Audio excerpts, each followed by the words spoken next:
Boone. Hello, Jason. How's Boone doing today? I'm doing just fine. How are you doing? Not so bad, not so bad. Let me kind of get my stuff hooked up here. Just hang on for a minute. I'm going to get my Yeah, no problem. earphones on and things, so just hang on a second. You got it.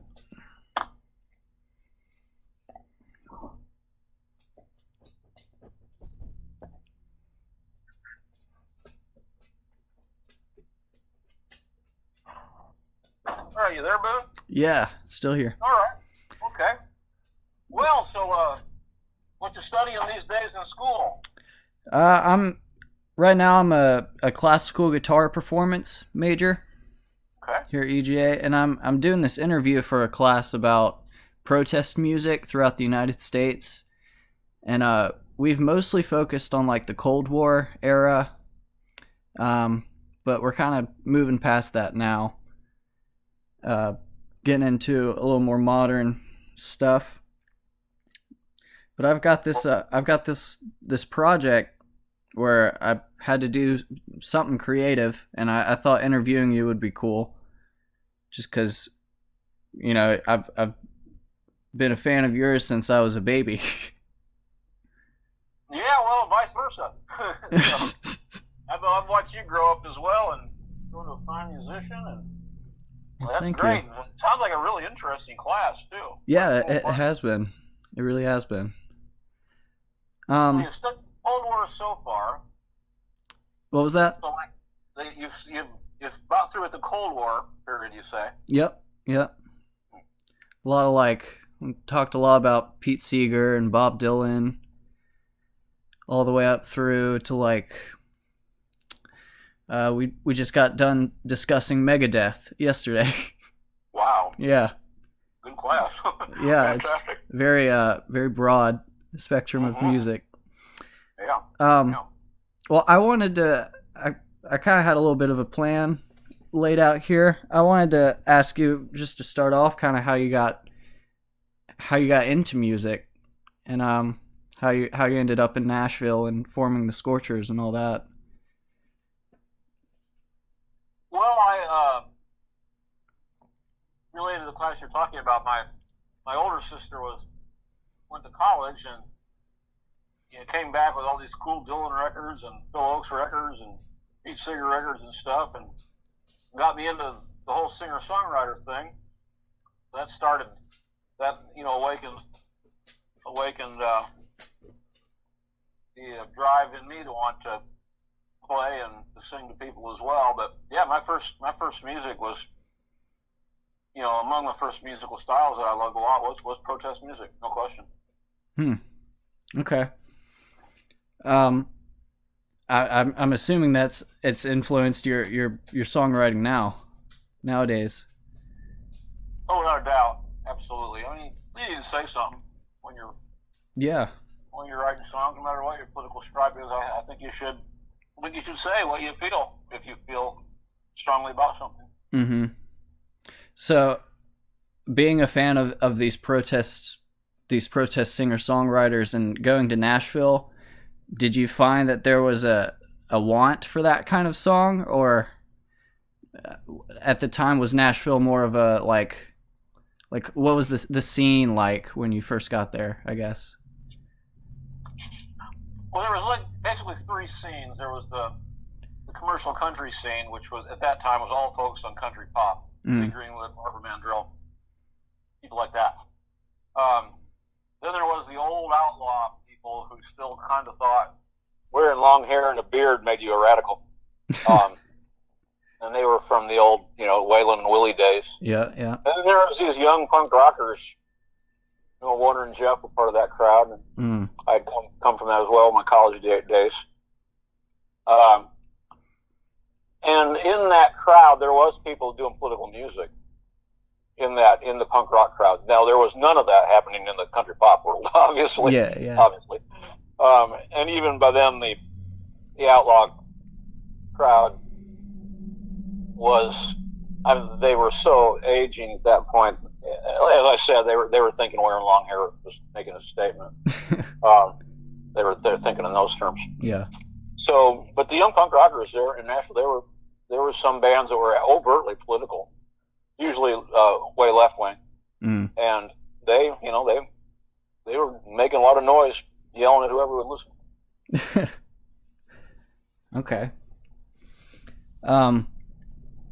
Did you find yourself still writing a bunch of like songs that you wanted something to say, or what did more like the lovey-dovey pop song kind of take over during that time for you?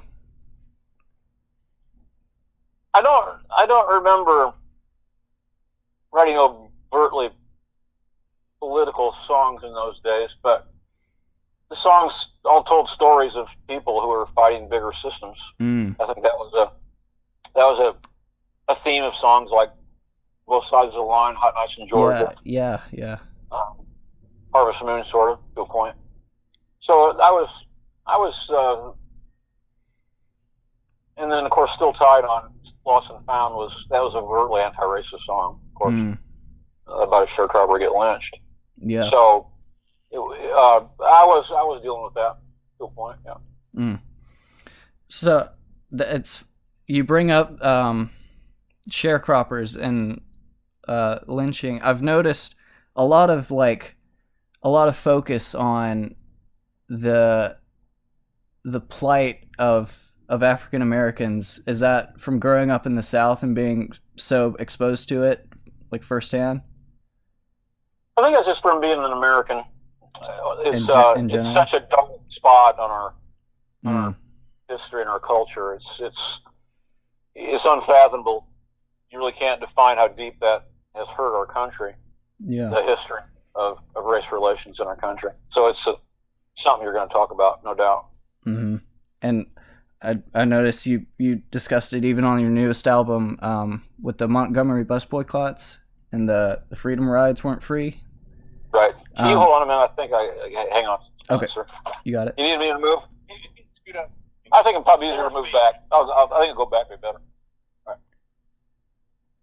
Hang on a minute, please. You got it.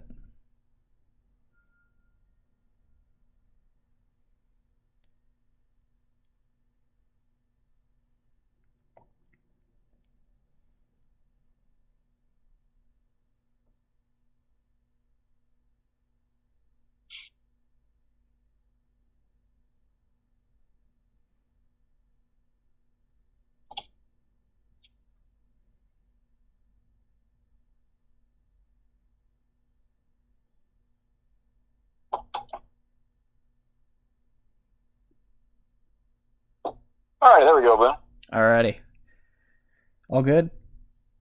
Yeah, so I think on the new record, Rhinestone, there's several threads there that deal with American racism. And Nashville's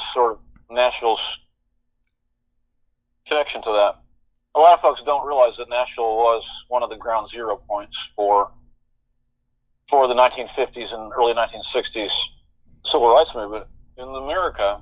It was one of the places where they pioneered the lunch counter sit-ins and nonviolent boycotts and things of that nature.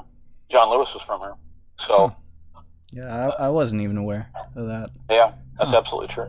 There was a lot of activity here. The second wave of the Freedom Riders came out of Nashville. The first wave fell apart. It was almost abandoned, the whole idea. And then a bunch of college kids in Nashville got together and decided to go for it anyway, without any support or any money or any backing. Yeah. From anybody. So Nashville has a big connection. So Rhinestone is such a national record. I wanted to kind of show a different side of Nashville by telling the story of the Freedom Riders and making the national connection there. And in terms of these historical focuses, how does Crazy Horse play into that? Well, the whole history of our relationships with the native peoples, of the first tribe peoples, it's worse than even the African American story. Really, yeah, it's horrid. It's horrible. Yeah. Yeah, there's no good stories. There's no good chapters of it. There's no happy endings in any of that. So, yeah, Crazy Horse. It's not overtly a protest song, but it does certainly just bring attention. It certainly tells a story of a really regular guy. I wrote a Crazy Horse is not about Crazy Horse. It's about a friend of Crazy Horse's. So the history doesn't record. There's some Lakota legends that there was this friend of his that fought with him in all the battles, etc., and was his best friend, and was with him when he was killed. But there's no factual evidence to back that up. So the character in that song just tells the story of a normal Lakota guy who was there, not in a heroic way, but was just there. And the impact that Crazy Horse and what happened to Crazy Horse, the impact it made on his life. So I think that's what the connection. The connection. I'm very proud of that song. It's one of my songs I'm most proud of. Yeah. It was a fun time at the last house concert I was at. It was a ruckus. That was cool. Yeah, and you did great too. I've had people remark how good a player you were when you played on Sweet Marie. That's cool. Sweet. Going along with the Nashville theme, I kind of noticed a protest theme in the song Nashville Without Rhinestones, just kind of like a protest of the changing of times in a way. Yeah, Nashville Without Rhinestones is a song that all country rock guys, going all the way back to Willie and Waylon, always writing anti-Nashville songs, all of them. It's kind of something you're supposed to do. You're supposed to rebel against Nashville. Yeah. I never did. I always loved our town and loved this town. It was good to me. But lately it's become so commercialized. I'm downtown right now, and I'm just looking at all these brand new buildings and all the people trying to make fast money and big money and lawyers and business people, and I don't see a whole lot of musicians. I don't see very many musicians. Yeah. And that's what that song's about. Nashville's lost its old charm, really has. And while people still call it Music City and they still know how to make money off the music scene here, it's not the same. It doesn't have the same charm and the same innocence that it used to have when I first got here. So I'm noticing a lot of parallels with Athens. Sorry. You could make that parallel all day. Yeah. So, yeah. No doubt. How much of this is like a forefront in your mind when you're thinking about topics to write about, if that makes, like, when you sit down and want to write a song, if that even happens, is the first thing that comes to your mind wanting to protest, or is it just the current climate you find yourself in that it kind of manifests itself regardless? Wow. You have become a really intelligent, thoughtful young man. Thank you. That really makes me think. Yeah, I can't escape through this one. That's a good question. I'd have to think about that. I'm not sure I know the answer off the top of my head. I've never been asked that. I believe, I'm heavily, as you know, heavily interested in history and geopolitics and stuff. So all that's going to affect what I do. And I will say sometimes I knew I wanted to write a song about the Freedom Riders. I knew I wanted to do that. That was one of those that the idea of doing the song came before the song came. Crazy Horse, too, I had wanted to write a song about Crazy Horse. The idea, though, of telling it from a friend's perspective, it just happened. That just happened when the song came out. Still Tied, I remember going back. The song just kind of happened. I didn't think in the beginning I would write a song with that kind of theme. Although I was thinking during the Lost and Found days in 83 and 84, we were becoming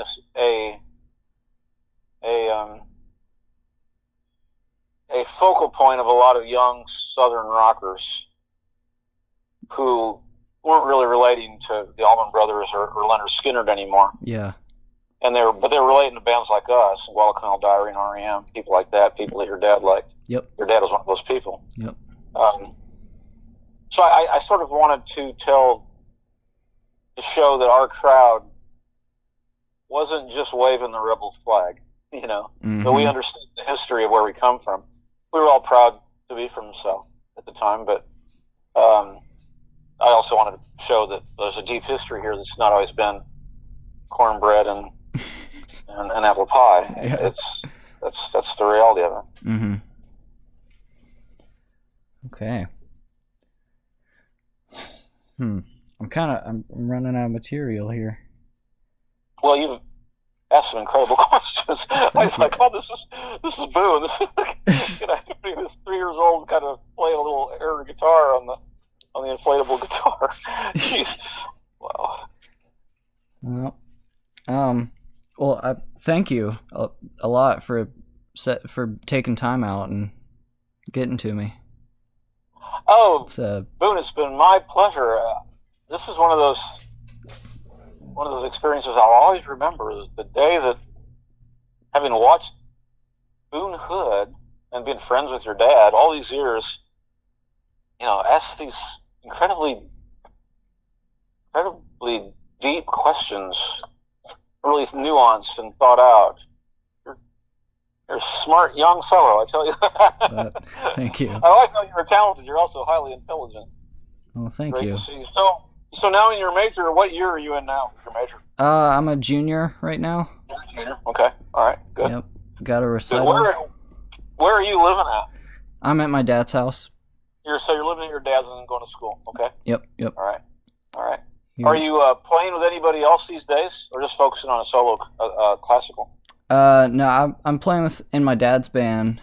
It's kind of like a band-aid. If they ever have somebody that can't make a gig, I'll fill in for them. Oh, cool. And then cool. I have a cover band called Garden Variety, where we play like funk from like the 70s, like Stevie Wonder and Steely Dan, Motown kind of music. Playing bass in there. Man, you're a deep guy. Musically. Wow, that's fantastic. So you're playing guitar in all those bands then?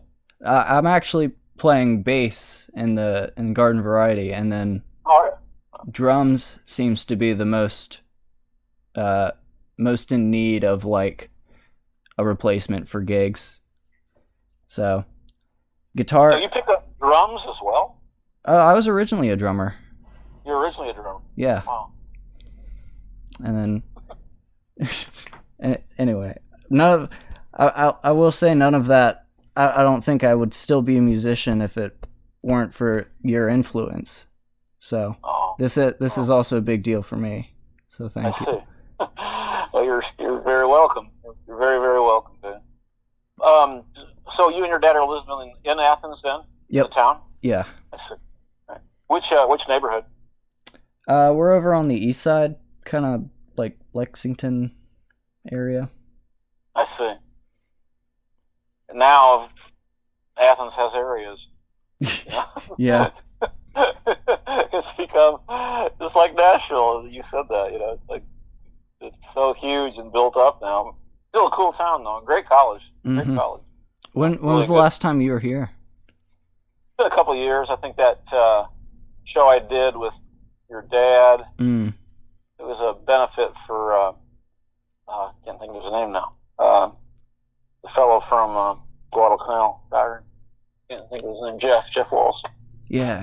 I remember that. Yeah, we did that. It was a benefit of some sort. I think it was for Jeff, or maybe it was for someone else. No, it was for getting veterans pets, of all things. That's what that was. Hooking veterans with post-traumatic stress. This was in the days of, you know, of the Iraq War stuff. Yeah. Getting them pets. I remember that now. Your dad was involved in that cause, and some of his friends. So your dad played in 2 or 3 bands that night, and we jammed on some stuff, of course. You're amused. I'm You and sure. your dad go back a long ways. I used to stay at your house when I was down there. You know, did a couple house concerts. I Got to remember. know your aunt again. Got hooked up with your aunt. First name escapes me now. Paige. Paige, yeah. Paige, Yeah. right. Mm-hmm. Got to know her again. Kind of hooked up with her. So it's been a good relationship over the years. Yeah, I'm very lucky to have it. Yeah, well, you come from a musical family, no doubt about that. Yeah. No doubt about that. Well, all righty, Boone. Yeah. It's just been fantastic, and I didn't quite know what to think about it, what it was going to be, but I can tell you I thoroughly enjoyed it. Yeah, thank you. It was a great conversation, I thought. You betcha. Well, keep me posted on this is for a dissertation, right? It's just a project. It's not that big a deal. School project. Well, keep me posted on how it goes and stuff. Yeah, we'll do. All right. Well, have a good rest of the day, Boone. Yeah, you too. Thank you again. Keep on rocking. Bye-bye now. Yeah, you too. Bye.